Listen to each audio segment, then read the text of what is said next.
Chapter 484. The terminal lucidity pill finally exerted its ultimate medicinal effect and killed Fuji. Fuji did not even know that he was dying and that the medicine that he had taken was actually poison.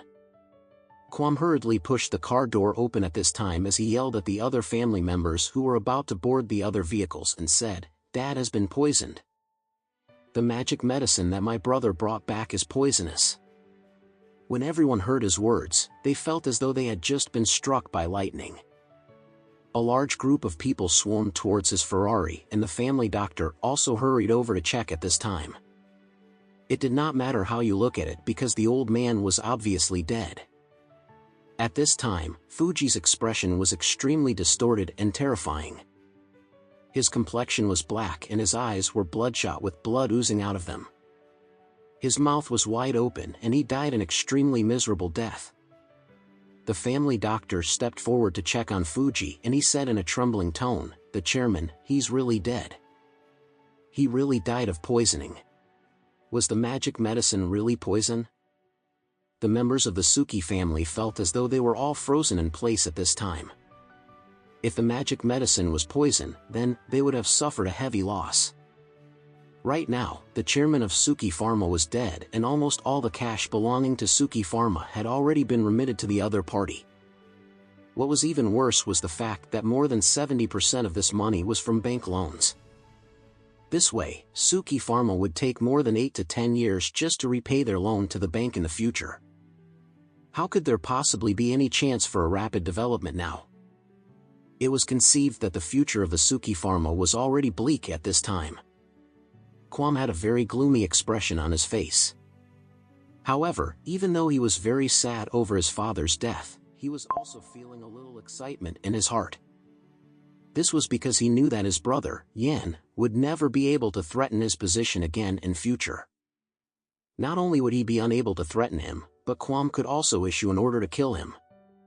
Killing his own father was a capital crime. As long as Yan dared to set foot in China, he would be cut up into pieces. No!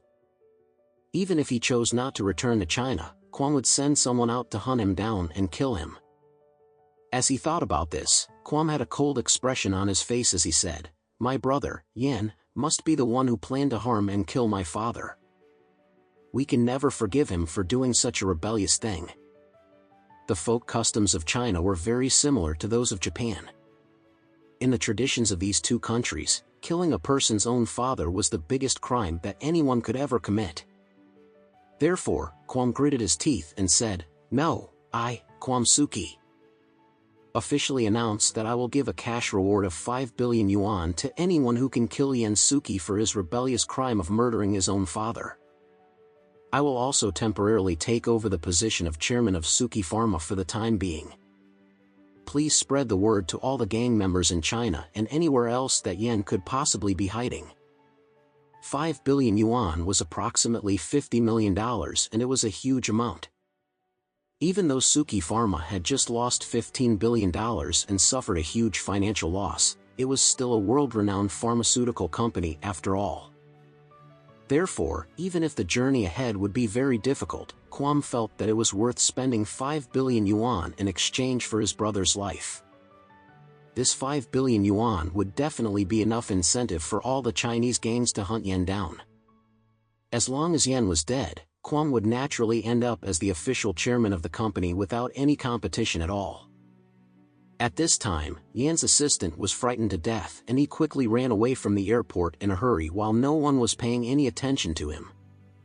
At the same time, he quickly made a phone call to Yan. As soon as the phone call was connected, he cried out immediately, "Mr. Suki, don't come back to China. You cannot come back to China. Your father is dead and your younger brother thinks that you killed him with the magic medicine that you brought back. Now, he's offering everyone a reward of 5 billion yuan for your life.